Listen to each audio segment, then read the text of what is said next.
sini kami sebagai P3K di SMP Negeri 6 Surakarta ingin mempresentasikan atau menyempurnakan hasil laporan kami mengenai penerapan strategi konseling self-talk dalam meningkatkan motivasi belajar peserta didik di SMP Negeri 6 Kota Surakarta.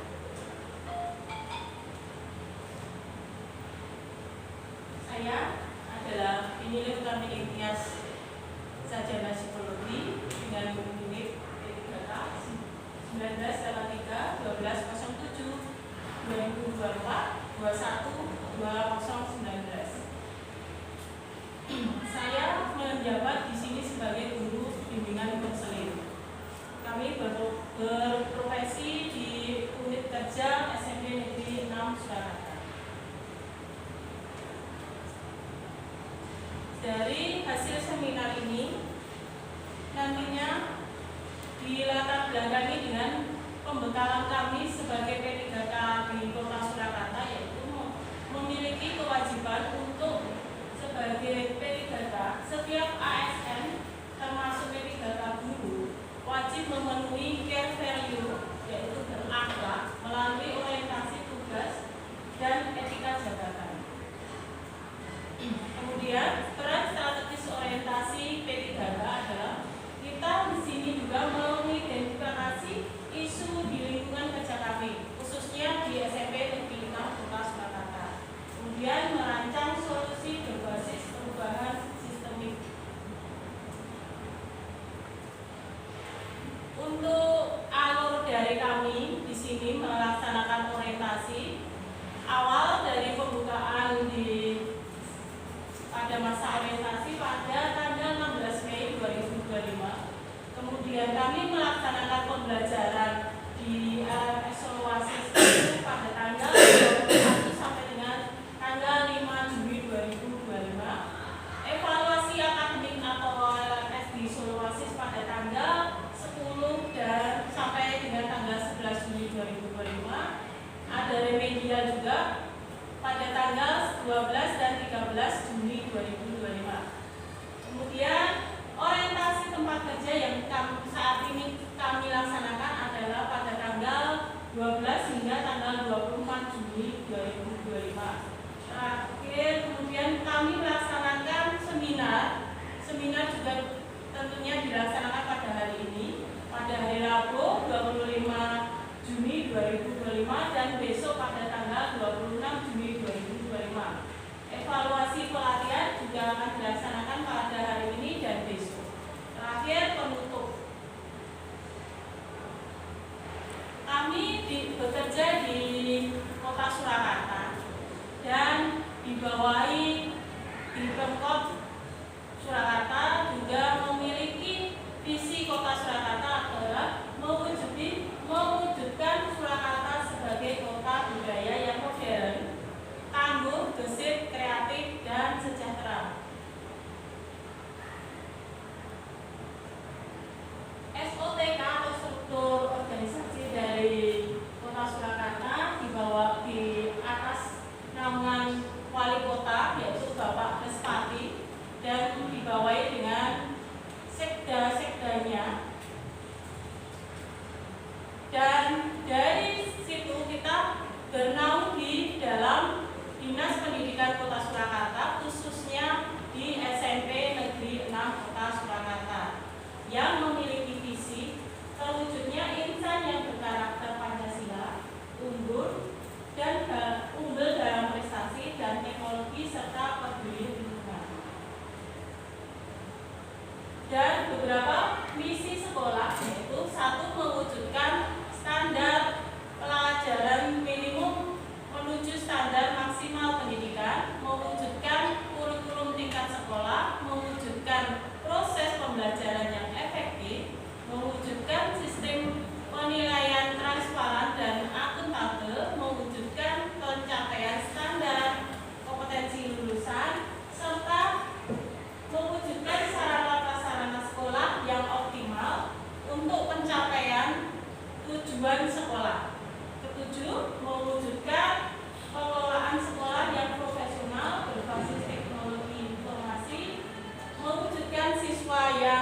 berperilaku teruji, mewujudkan siswa yang unggul dalam prestasi akademik, mewujudkan peningkatan prestasi siswa di bidang olahraga dan seni, mewujudkan siswa yang menghargai dan mencintai budaya sendiri, terakhir mewujudkan citra sekolah yang berwawasan lingkungan.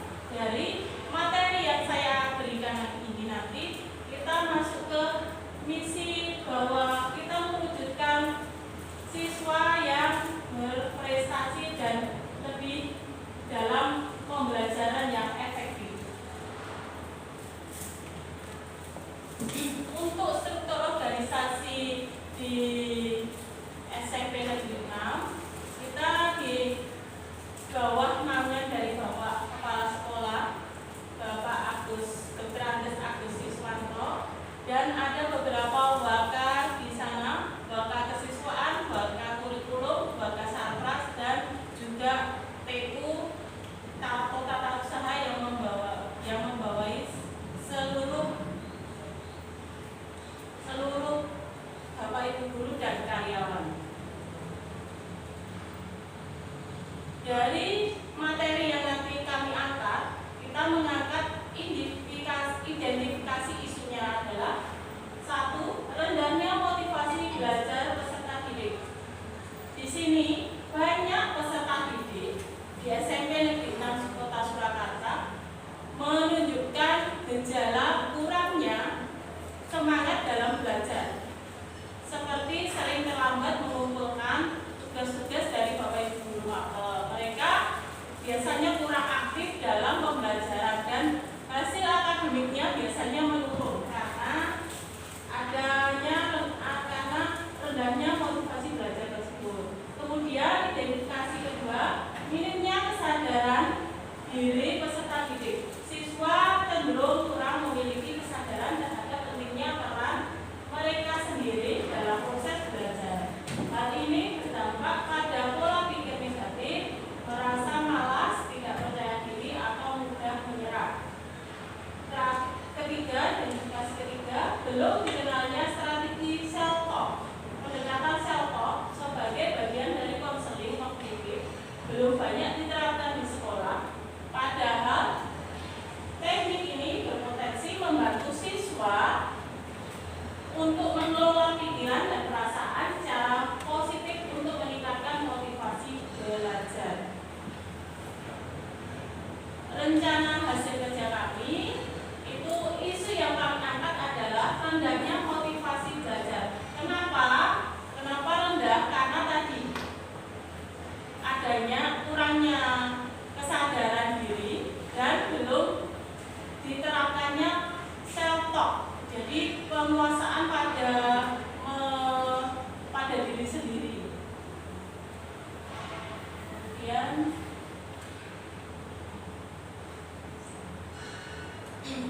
dari isu yang tadi yang telah kita jelaskan, kemudian diangkat gagasan mengenai penerapan strategi self-talk dalam meningkatkan motivasi belajar peserta didik di SMP Negeri 6 Kota Surakarta. Ada 3 cara untuk meningkatkan motivasi belajar peserta didik di SMP Negeri 6 Kota Surakarta, yaitu konseling strategi self-talk. 2. Motivasi belajar peserta didik. 3. Penerapan teknik self-talk. Sebelum kita bahas, kita lihat dulu apa sih itu self-talk. Self-talk adalah berbicara kepada diri sendiri, merupakan teknik konseling yang berperan penting dalam membentuk pola pikir dan sikap mental peserta didik. Contohnya, seperti ini, hari ini saya akan maju presentasi. Jadi saya memotivasi diri saya sendiri untuk bisa percaya diri dan yakin kalau saya bisa menyampaikan presentasi. Aku harus bisa, aku semangat, aku iso, seperti itu. Kemudian bagi siswa sendiri, mengalami penurunan motivasi belajar merupakan mereka cenderung dipenuhi oleh pikiran negatif seperti merasa tidak mampu, takut gagal, atau menganggap belajar sebagai beban.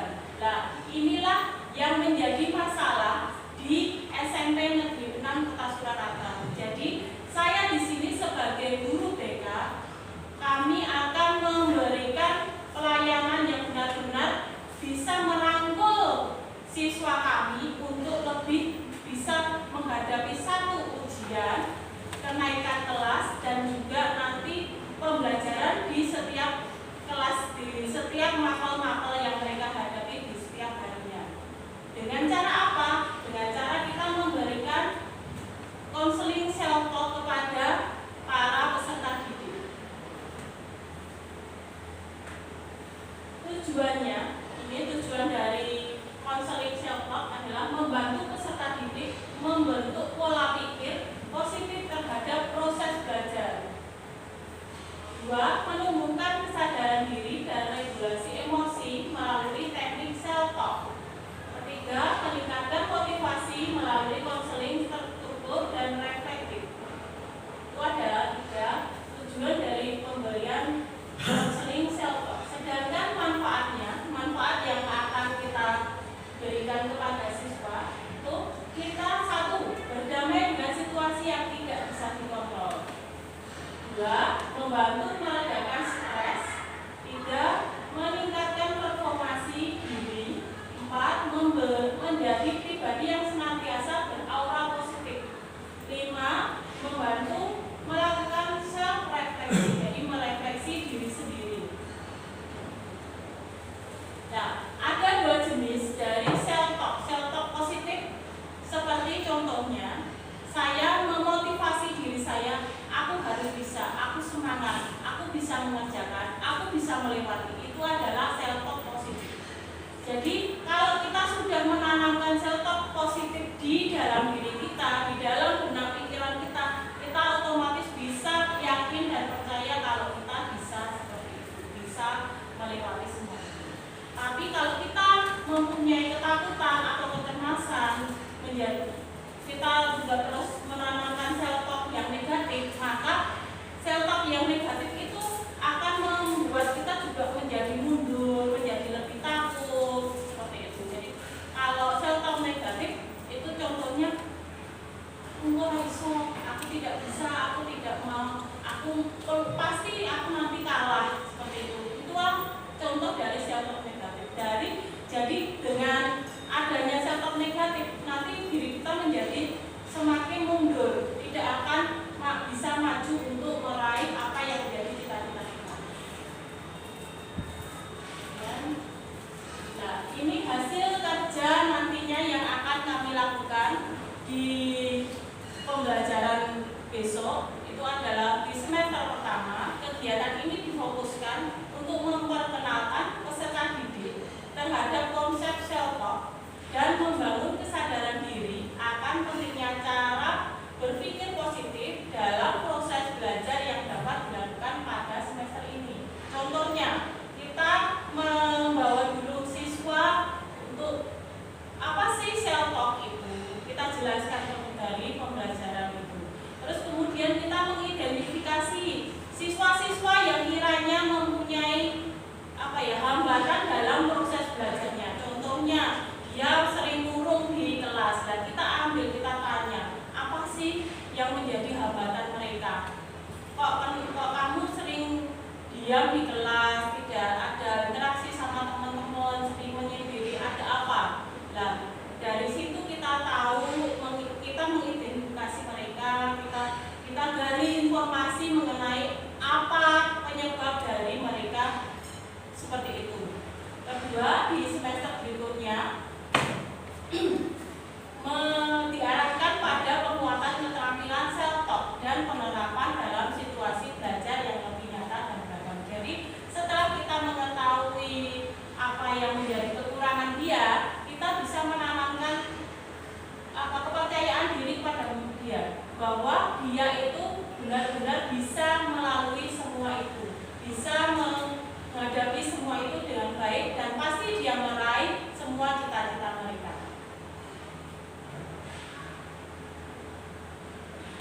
Terakhir, kesimpulan dari penerapan strategi self talk itu adalah berdasarkan hasil penerapan strategi konseling self talk di SMP Negeri 6 Kota Surakarta, dapat disimpulkan bahwa pendekatan ini terbukti efektif dalam meningkatkan motivasi belajar peserta didik melalui bimbingan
dia melangkah. Jadi cara-caranya untuk melangkah seperti apa, dia sudah paham, dia percaya diri, dia yakin untuk menghadapi semua tantangan yang ada di dalam pendidikan itu sendiri. Contohnya kalau pas sebelum tes, dia kan aku sesuk tes. Jadi apa sih yang harus aku lakukan biar aku tes? Jadi self talk-nya itu bisa membuat dirinya semakin termotivasi. Oh aku bisa. Berarti kalau aku pengen bisa, itu harus belajar. Jadi dia memotivasi dirinya sendiri. Aku harus bisa dengan tindakan apa? Tindakan untuk belajar. Dengan belajar dia pasti akan bisa mencapai cita-citanya, bisa mengerjakan tes dengan baik. Itu adalah dampak dari pemberian konseling self talk. Terima kasih. Terima kasih atas jawabannya. Selanjutnya adalah masukan dari mentor maupun berkenan desa siswa. Terima kasih Mbak Eta untuk mungkin saya apresiasi bisa mengambil satu titik yang sangat penting yang ini bisa diterapkan kepada semua termasuk mungkin ada kepada siswa kepada guru sendiri. Guru sendiri itu bisa tahu dirinya sendiri kemampuannya seberapa sehingga nanti dia akan termotivasi untuk mengembangkan kemampuannya baik dalam pembelajaran maupun materinya. Karena sekarang ini saja banyak sekali guru-guru itu kalau mau diajukan ke kegiatan apa gitu pasti menghindar dulu, yang lain dulu. Nah itu sebenarnya berarti dia itu tidak bisa berbicara dengan dirinya sendiri. Kalau kita bisa berbicara dengan kita sendiri, kita awali maju dulu, dia dulu. Bisa atau enggaknya sambil kita bicara dengan diri seperti itu saya mampu dan kalau saya tidak mampu saya harus belajar mempersiapkan. Nah ini apa tadi? Penerapan ini sebenarnya kalau semua guru bisa menerapkan ini, terutama guru di dalam kelas itu tidak perlu sampai ke BP itu sudah bisa selesai. Jadi kalau ada yang mendapatkan kesulitan itu didekati, kamu kesulitannya di mana? Jadi anak itu diajar berbicara dengan dirinya sendiri supaya dia tahu saya sulitnya ini Pak, sulitnya kenapa ini. Jadi dia bisa menjelaskan dia mendapatkan kesulitannya apa, dan guru bisa menyelesaikan dalam satu juga sehingga berikutnya anak itu akan merasa dia mendapatkan bantuan untuk mengetahui dirinya sendiri, kemampuannya dirinya sendiri. Sehingga kalau semua guru bisa seperti itu, dan semua anak bisa diajak untuk self talk, itu juga nanti tidak akan ada masalah dalam belajar maupun dalam kasus-kasus tertentu. Jadi kalau BP itu bisa mengadakan self talk dengan anak yang melakukan pelanggaran, itu nanti pelanggaran akan begini-begini. Jadi anak itu jangan pelanggaran dihukum dulu, tapi anak melakukan sesuatu pasti punya alasan, dan dia diajak bicara untuk berbicara dengan dirinya sendiri. Dia berbuat seperti itu karena apa? Terus motivasimu apa? Hasilnya kamu dapatkan apa? Akibatnya apa? Nah kalau bicara dia bisa menceritakan. Jadi secara tidak langsung ini adalah merangsang anak untuk berbicara secara lebih dewasa. Jadi pemikiran anak dan pengalaman anak akan semakin jiwanya juga akan menunjukkan. Demikian juga nanti kalau itu sudah terbiasa di kelas itu sudah terbiasa dulu, ya nanti di luar kelas pun akan seperti itu, bahkan di lingkungan pun nanti juga akan seperti itu. Kepada orang tuanya juga dengan kuncinya adalah keterbukaan antara siswa dengan yang mengajak anak untuk self talk. Jadi kalau sekarang bahasa tingginya mas sekarang kesadaran diri, kemampuan saya apa, kekuatan alat saya apa, mengapa saya berbuat begitu, alasannya apa, akibatnya apa. Nanti jadi diajak untuk memikirkan itu. Karena anak itu tidak usah dimotivasi segala macam. Kalau motivasinya nanti muncul dari dirinya sendiri, sudah itu guru penampilan ulang itu untuk melakukan matematika atau pengalaman anak akan muncul motivasinya untuk bisa, karena dia sudah tahu kemampuannya dan juga kesulitan. Jadi nanti anak ini juga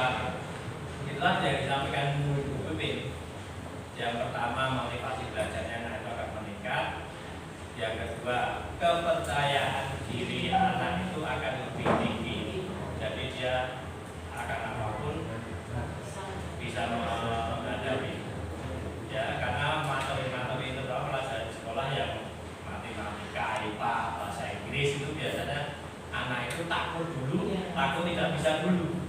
Nah, tapi kalau nanti dia bisa self-taught, dia bisa punya kemampuan, dan dia sudah satu saja dia sudah bisa menyelesaikan permasalahan itu, dia akan pasti menyelesaikan yang lain. Itulah yang salah satu yang menjadi sebab mengapa sekarang itu hampir di semua sekolah, di semua tingkatan materi matematika, IPA, dan yang ketiga bahasa Inggris itu paling anak kalau ditanya pasti di antara tiga itu yang mendapat kesulitan. Kalau bahasa Inggris itu terutama karena anak itu kurang kepercayaan diri, ya kan bukan kepercayaan diri untuk berbicara dengan bahasa Inggris. Nah nanti di program pemerintah kota itu mungkin mulai bulan Agustus atau September nanti setiap hari Kamis itu nanti di instansi harus berbicara dengan bahasa Inggris. Mudah-mudahan nanti diterapkan. Nah, yang kita cuma bukan kita meninggalkan bahasa kita, tapi paling tidak kita menguasai bahasa. Karena sekarang itu di Kota Solo itu yang diterapkan adalah 3 bahasa. Jadi bahasa Jawa dulu, bahasa pendidikan yaitu bahasa Indonesia, terus kemudian di bawahnya bahasa Jawa. Nah yang terakhir adalah bahasa Inggris. Jadi kalau kita membuat tulisan petunjuk itu yang paling atas harus bahasa Indonesia, di bawahnya basa Jawa, dan tulisan yang paling bawah bahasa Inggris. Kalau kita yang kan tulisnya hanya bahasa Indonesia dan bahasa Inggris saja, itu kurang satu, makanya ada bahasa Jawa. Karena bahasa Jawa sekarang semakin terkikis. Kita sendiri aja juga sudah mulai sulit untuk bahasa Jawa. Basa Jawa ngokone ngoko halus banget. Kesayangan mana? Ngoko biasa kadang tercampur dengan bahasa Indonesia. Kalau pengen tahu ngokone Jawa Tengah ya malah orang Suriname itu malah ngokone ngoko Jawa Tengah. Ngoko Jawa Desa Tengah. Seperti itu.